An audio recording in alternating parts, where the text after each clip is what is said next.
And Andalusia, that's true. And come the West, and the West believe in one thing, in divide and rule, and divide people. And once they divide people, they get what they want. They get people to fight, people buy arms, NGOs make money, the media make money, and who wins? The people there lose. On both sides, everyone loses. Who wins? Bibi Netanyahu, the British government, Mohammed Abbas, Islam Hamania, Hamas, Fatah, the media wins, the NGO wins.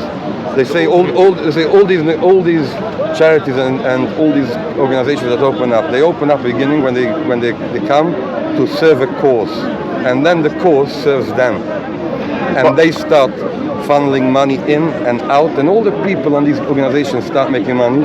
And instead of telling people, let's understand each other, let's work with each other. There's so much where we would agree if we would let the British, the Americans, the United Nations, if you let all these people who want to interfere and who have lived and conquered the world and were colonialists all over the world, and the way they controlled it is by dividing people, that would come to an end. If people would just, as we say in our two languages, Shalom Aleichem, Aleichem Shalom, Salam Aleichem, Aleichem Salam. Let's be peace on all. It's not just, it's good to obviously talk and to have a conversation, but these powers which you talked about, they are the ones, without putting pressure on them, yes, we will just be ending up talking to each other, and the solution would never come. My point here, the point I want to make is that every time when you see injustice, yes, regardless is whether it's from the Jews, the Arabs, from the non-Arabs, non-Jews, the question is, when you see an injustice, how many are prepared to stop that injustice, to speak out against injustice? And I'll tell you, the first problem is, you see all these cameras and these microphones, we don't preach to the outside world, we have to preach to each other. Leave the YouTube and Telegram and Instagram and Twitter, we have to leave that all aside and just talk like Achim. How do you say Achim in Arabic? Ikhwa. Ikhwa. Like brothers. Why can't you do both? Why can't you do both? Because what happens is when you got the media, then it becomes hype. But this is not the mainstream media, my friend. No, can I say something? I'll tell you why. The second it's recorded, then you don't just talk to each other, you talk to others outside. The main point you have to try and do first. I came to talk to you when you greeted me. I came to talk to you, nothing. And then people, they just clicked, as you say. Yeah, look at this. We're the No, we need to acknowledge one thing. This is the reason people come to Speaker's Corner. You know the issue is. There is the best thing, if we have a dialogue, and we need to emphasize about where the mistake is and where the wrong is. And without media, yes, it's, as they say, it's two-edged sword. It has negative, it has positive. One of the things that we wanted to show generally when we generally criticize, for example, the state of let's not say the state, basically the Zionist place, which is they try to establish in Palestine. The point is, when we criticize them, that people, they think we are against the Jews, and actually there are many Jews who are fair, and they don't accept what's going on there. They don't accept the injustice that's happening. They don't accept the injustice and the apartheid state that Israel is doing. I'll put it on a bit on a different way. That means we get far further when we understand each other's whole mindset and concept, and understand the other side, where they come from, what are their needs and aspirations, and then you hear the other side, what is their aspirations and their needs, where the problem for each side is lying, and understanding, first of all, not just the what, but the why.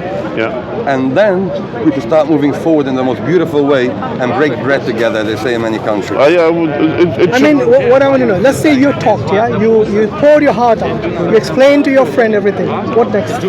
What next? Yes. I believe in grassroots. I don't believe politicians can bring change. I believe only the grassroots can bring change. No, what will the grassroots do? Because I'll put it that way. The people on the top, they love the current system. The people on top love the current system. It serves everyone on the top what's going on now. No, but I want to know from you, what should the grassroots do? The grassroots should start opening communication and once they start building a group, building a momentum around an idea that people could come together, then I believe it will grow and snowball into something beautiful and something bigger. Which is exactly what we do on social media, my friend. But I said Thank you very much. I said the problem many times in social media is Yes. that you don't interact with each other properly. No, but we it's just can. bringing one side to the outside world. living in your own echo It's chamber. living in your Just own following world. Not people that you necessarily. wanna follow. No, my friend, look. Reading Let what me you ask you wanna something. Are you able to have a sincere talk while the camera is in front of you? It's definitely compromised. Definitely. Because you know, when I Everyone talk is off camera, compromised, yes. trust me, I'm talking for myself, not for anybody else. When I talk off camera or on camera, my stance is the same. To seek justice. You used to talk on camera about. No, I'm telling you, we need to seek justice. Don't you believe that? So Everyone agrees. if every time, like the Sheikh was implying here, if every time we are critical of the garment, the Zionist garment is considered as anti-Semitic, then it's somehow trying to subvert the discussion, the dialogue. No. No one says they're all anti-Zionist. No, I'm not saying. Me but- myself, for example, you know, Yeah. there's even Orthodox Jews that oppose the state. Yes, I know, right? I know. I myself do, to an extent, oppose the state, the idea of a state, right? Okay. The In way its it current is in its form. current form, Right. right? I don't oppose the right of Jews over Israel, but I oppose the right of them maybe currently, right? So there are many different ways even the Jewish people look on the current state of Israel, right? But what you find is by the people opposing the state, the line between opposing the states of Israel and anti-Semitism is very blurred. Now, there are people that have the cause in front of their eyes and focus clearly and just compete or just opposed to the actual state, right? But when you see people chanting anti-Semitic slogans by Free Palestine protest, or when you see people marching down Jewish neighborhoods in support of Palestine, which Jewish neighborhoods in London have absolutely nothing to do with what's going on in Israel, right? Yeah. You see that people are generalizing all Jews and treating all Jews as if they are all part of the problem, which Do you has think bordered with do you think the anti-Semitism. slogan "Free Palestine" is anti-Semitic? I'll answer that question very bluntly. Depends what it means. Okay. Okay. And in my opinion, depends what it means. And for that we have When to you say- hear it, let's say, when you hear it, what do you mean? let me answer that Yeah, question. sure. Let me go and let me start slowly. Yeah, sure. That means when you say the word Free Palestine, Yeah. for many people in the Palestinian community, it would mean autonomy, a free state, a free country of their own, living in their own borders. And that I would say is fine. Where I would say the word Free Palestine, for me, breaks that form of what I would call a Palestinian cause and the cause against what some people call the Israeli state, the Zionist state, is when this happens. That means is when the Jewish state, as they call it, back in 1948, when they created that state, after the state was created, you had part of the West Bank that was under Jordan, part of Gaza that was under Egyptian control. At that point, you never had the Palestinians who lived in the West Bank or the Palestinians who lived in Gaza complain of occupation under Jordanian rule, under the Hashemite kingdom, and you never heard the Palestinians who lived in Gaza complain about the Egyptian rule. So what was their complaint? The complaint was of the shape of Israel at that state of form, and the flag they had is of the shape of Israel that existed at that time. After 1967, for example, the chant of Free Palestine for many people changed to a new shape. Once they took control of the West Bank, Judea and Shomron from the Jordanians, they occupied Gaza, as some would say. Then the shape of the Free Palestine cause is suddenly the shape of Israel again. So it's not that they complained that they have a state and they wanted, and this is our confined borders. The shape of Free Palestine changes according to the state of Israel, and what they claim is they want the entire state of Israel. The chant here is from the river to the sea, Palestine will be free. Okay. So now listen. then that is where you change, where you go from a Palestinian cause to an anti-Semitic. Okay, let me tell you something. Firstly, we need to clarify You're Jordanian, right? I'm Jordanian. Yeah, Jordanian. How many Palestinians? What's the percent of Palestinians in Jordan? Nearly 70%. Nearly 70%. And that's part of the British mandate of Palestine was. And not just British, trans- as well, yeah, of the trans- and Zionist as well, occupation, basically. Many of them, Now, before, I mean, many of them, they in 1948 and 1967, most of them, they fled to Jordan, they settled there. So the point is not because of the British, it's because generally what happened from the Zionist state, what they have done. Now the point is, when we say anti-Semitic, Arabs are Semitic, race at the end of the day. One second. No, I know. Yeah. Anti-Jewish. So when you say anti-Semitic, it's a vague thing. It just wanted to say. No, I didn't use anti-Semitic. It's not. I don't mean it's They try to.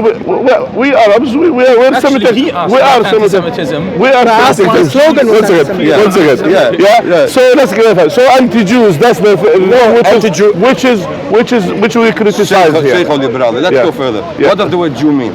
Okay, let's come back to the point. So going to the point. Now the Jews they lived in Palestine for ages. They lived with Arabs and Muslims for ages. And they lived in Jewish Palestinians. And they were called Jews Palestinians. There used to be Jews Yemenis. There used to be Jews in many places. Yeah. Egyptian Jews. They were all over the Arab world. They have no problem. Sadly today no more. They have no problem. They have no issues. They have their own synagogues. They have their own practices, and even they have their own input in the Arabic culture, in the Arab culture itself, and in the Islamic civilization. They have their own input. Some of them they became elite. They have their status and they have an influence. Yeah. So what happened? Yeah. So what? But the issue is when you bring, for example, when you wanted to make a state for the Jews only, yeah, and to occupy a land which people they live there, yeah, and claim a divine right. This is another issue. To claim a divine right. That's how the Zionists, and most of them they are atheists. Most of them they are not God believer. They are not technically Jews by faith. They are Jews by ethnicity. By ethnicity, not culture. By faith. So most of them they're atheists. They're communists. They are from different places. They came and they said it, and then they tried to delude many of the practicing Orthodox Jews, and they said this is a divine right. Yeah. God has promised this land for you, and that's what brought them there. So you see, it's a manipulation. It's a manipulation. And put it further, to the people. But who made this? The British are the ones who in the end put people against each other. If you ask me, 2 states, 1 state, I believe in confederate state, a state where we all live together. No, before 1917, there was 1 state, right? Before 1917, it was. Before 1917, there was Palestine. When the Jews came there, they thought that there was no people there. They were just occupying some barren land, and this was given to them by the British, and they assumed that this is something that is their right, as the Sheikh pointed out, from the divine book, from the Torah. I'll pause you slowly. When you say 1917, yeah, let me finish and let you speak.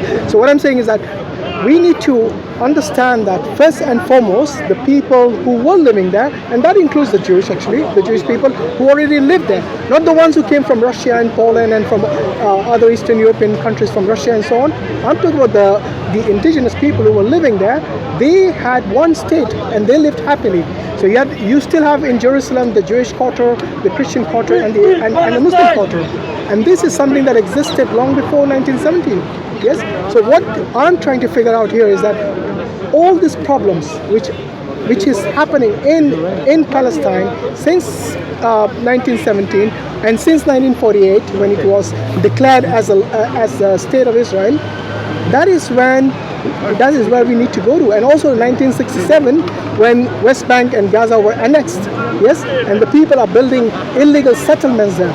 So unless we speak about all these things, we cannot just say. I say we have to speak about everything, yeah, exactly, and not just in 1919. We have to go back all the way back. And that's why I brought all the dates from 1970. No, but I think we could go back even earlier, a few hundred years and a few thousand years. Yeah. But the main point is, as long as we talk and we discuss, then I believe there is a future for all of us. I think what's important is that the people in power. We all hope that. Yeah. We all hope that. None of us. Let's go. What's going on, brother? Guys, let them speak. Come on. This is where we communicate. This is Speaker's Corner. There's no impulsion here. This is Speaker's Corner. We come here for a long time, and we speak here, and we know each other. Yeah, exactly. So let's all calm down because. And as well, by the way, just to Allah mentioned in the Quran, some people of the book as well. Allah mentioned about the people of the book as well that they are trustworthy. Not all of them. Allah said they are not we don't deal with the people in the same way. We don't deal with someone who literally who did this war crime. I'm not comfortable now, so we'll continue different time. We'll Okay, continue no problem. different time. Thanks a lot for Anyway, your we'll go different time. But thank you. Anyway, Thank you, Sheikh. Have a good day. See you next week. See you. Take care of yourself. All right, So the point is, what we were saying, yeah, Sheikh, yeah. come down in the side. Assalamu alaikum. Walaikum salam. How are you? Alhamdulillah. Alhamdulillah. No, I want to speak to 1 second. the Sheikh. Let's summarize. Wait a minute. You can Let's need give to these, summarize here. Let's summarize here. We need to summarize to the brothers as well. Yeah. I don't blame them. I mean, So the point is, I'll summarize inshallah here.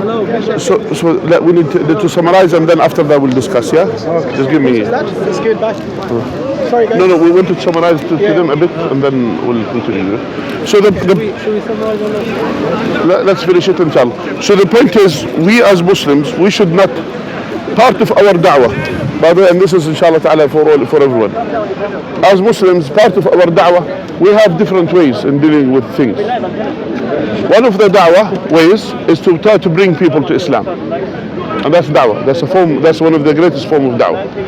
And another form of da'wah, raise awareness about Islam. And my brothers and sisters, inshallah, we sometimes our anger and our frustration and our emotions, it will take us from the principles of Islam and the justice. The principles of Islam is about the word of Allah Azza wa Jal. It's about the Quran and the Sunnah of the Prophet Sallallahu Alaihi Wasallam. It's not about the nationalism. It's not about where our tribes and where our country is from. It's about Islam. It's about La ilaha illallah Muhammad Rasulullah. That is the biggest aim. The second thing as well is part of our da'wah as well, to gain friends rather than to gain enemies. Now sometimes for example, that the Prophet ﷺ uncle, Abu Talib, the own uncle of the Prophet ﷺ, did not accept Islam. But what Abu Talib did, he defended Islam in a way not even many Muslims has done to defend Islam, like Abu Talib. But yet he died as a non-Muslim. But yet he defended Islam in the best form, in the best way.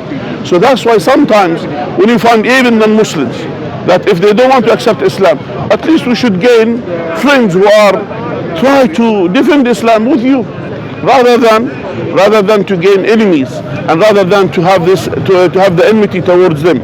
And the people who we were talking to, they were Jews, but yet they are not like other ones. They are in a way, they were a bit fair. They are against many of the things that's done in the occupied land of Palestine. They do a lot of, at least they have their stand. We know where they stand. So it is not good for us as Muslims to treat them in the same way. We should treat them according, if someone is fair and just, to treat them with fair and just. And if someone showing enmity to Islam, that we hate them for the sake of Allah. And that's the most thing what we should do, inshallah ta'ala. Jazakumullah khair. That's kind of a summary for everyone. And inshallah we'll Hashim. Allah barak fikum. Jazakallah khair. Let's finish. Can we take this mics off? Yeah. There you go. And you can speak to him in private about your dream. Yeah. Yeah. We don't want the world to know about your dream. Speak to him in private. He saw everyone.